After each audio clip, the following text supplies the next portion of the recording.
अध्यक्ष महोदय, केवल ज्यादा नहीं 2-3 मिनट ही हम लेंगे, ज्यादा समय व्यर्थ नहीं करेंगे। और भी कार्यक्रम है सदन में, और भी बिजनेस है।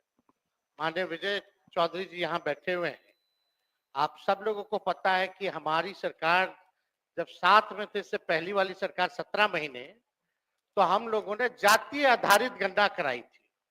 और जातीय आधारित गणना इसलिए कराई थी क्योंकि राज्य सरकार जो है सेंसस नहीं करा सकती, इसलिए हम लोगों ने सर्वे कराया था। और उस सर्वे के आधार पर हम लोगों ने आरक्षण की सीमा महोदय 65% करने का काम किया था, जिसमें कि पिछड़े, अति पिछड़े, दलित, आदिवासी समाजों का आरक्षण हम लोगों ने बढ़ाया और ईडब्ल्यूएस 10% एज इट इज रखा।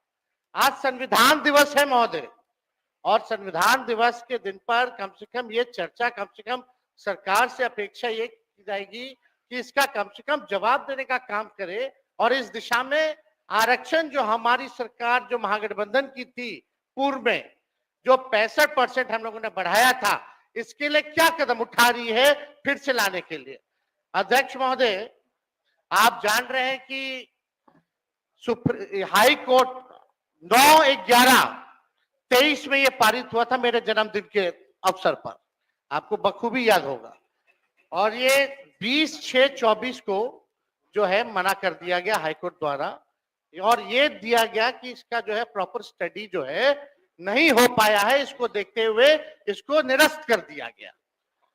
हमारा ये सवाल है महोदय कि जो संदेह नीतीश जी को था, माननीय मुख्यमंत्री जी को था, आपको था, हमको था कि भाजपा के लोग जो है किसी ना किसी प्रकार से कोर्ट जाकर के इसको निरस्त कराएंगे। इसलिए माननीय मुख्यमंत्री जी ने एक मेरी बात तो सुन लो। अरे अब जो बात है, एक चीज जानकारी देना चाहिए अध्यक्ष महोदय, पहले हम तो बोल लेंगे, फिर बोलिएगा। आप तो आप बोलिएगा, नहीं, मेरा बात खत्म हो जाने तो फिर आप बोलना। आपकी सरकार नहीं थी, पहला जानकारी दो। अरे नीतीश कुमार की सरकार थी, आप कौन थे? महागठबंधन की सरकार, जैसे आप है ना, जैसे आप हैं। अभी किसकी सरकार है? भाजपा की सरकार नहीं है क्या? देख के बोलिए, भाजपा की सरकार नहीं है क्या? बात बोलिए। बिना आधार और प्रमाणिकता के किसी भी पार्टी के बारे में इस तरह का बयान देना प्रमाण के पद पर बैठे संविधान के में शोभा नहीं देता है। ये गैर संवैधानिक काम करते हैं, बिना प्रमाण के बात रखना। ये संविधान विरोधी लोग हैं कि संविधान विरोधी है। एक मिनट, अध्यक्ष संविधान विरोधी लोग संवैधानिक संस्था का अपमान कर रहे हैं। फिर बोलिएगा। बैठ जाइए, बैठिए, बैठिए, बैठिए, बैठिए, बैठने दीजिए, बैठिए ना, बैठिए, बैठिए, बोलिए, बैठ जाइए, आप ही बैठ जाइए, आप ही बैठिए।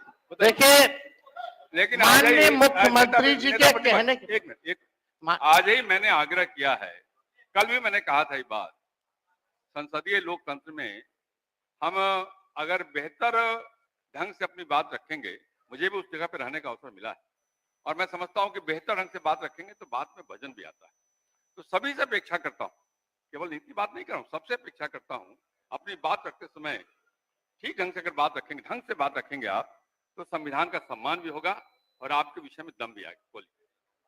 महोदय, समय देश के लिए हम आभारी हैं और हम लोग भी सहयोग कर रहे हैं, लेकिन माननीय मुख्यमंत्री जी जब हम लोगों ने पारित किया 9/11/2023 में, तो एक तय हुआ हमारे मंत्रिमंडल द्वारा कैबिनेट में, माननीय मुख्यमंत्री जी के आदेश पे, कि डर है कि कहीं ये कानून जो हम लोगों ने आरक्षण का लाया है खत्म ना हो जाए। इसके लिए आप सब लोग मिलकर के प्रेस कॉन्फ्रेंस कर लीजिए।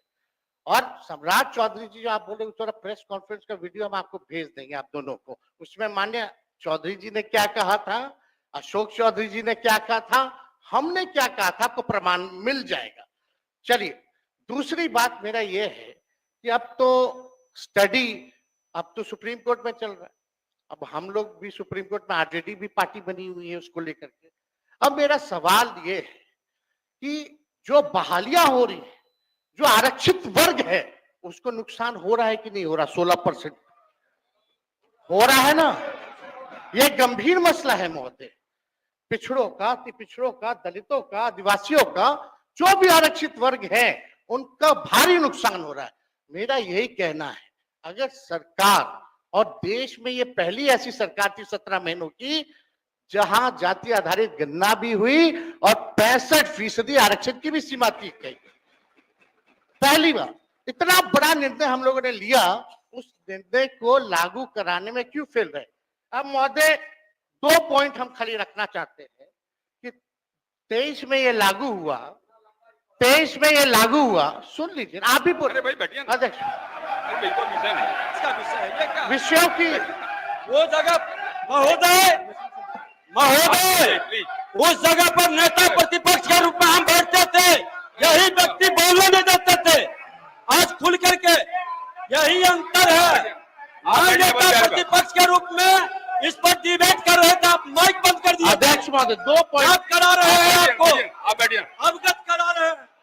हम लोग हर तरीके से सदन चलाना चाहते हैं, आप भी डिस्टर्ब कर रहे हैं। तेज जी बोलिए। 2 पॉइंट संक्षेप में कि बताइए। ये 11-23 में चौधरी जी 11-23 में 9-11-23 को ये लागू हुआ। निरस्त जो है हाई कोर्ट से 20/6/24 में हुआ। हम लोगों की मांग थी कि इसको शेड्यूल 9 में डाल दिया जाए। अगर आप लोग आरक्षण के पक्ष में थे केंद्र सरकार, तो इसको शेड्यूल 9 में क्यों नहीं डाला गया?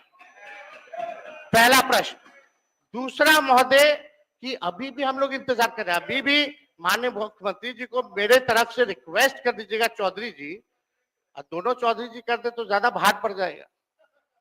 तो अगर कर देंगे तो कम से कम ये कह दीजिए, अभी स्टडी नहीं हुआ है, यही ना कोर्ट कहा, तो स्टडी तो ईडब्ल्यूएस का भी नहीं हुआ था जो 10% मिला, उसका कौन सा आधार था? ये तो हम लोगों ने कास्ट बेस्ड सर्वे करा के आरक्षण दिया। तो अभी हम लोगों की यही मांग है कि सरकार अगर इच्छुक है, आप दोनों बलवान लोग बैठे हैं, दोनों 2 डिप्टी सीएम है, पहले हम अकेले थे तब हुआ था, अब तो 2 है।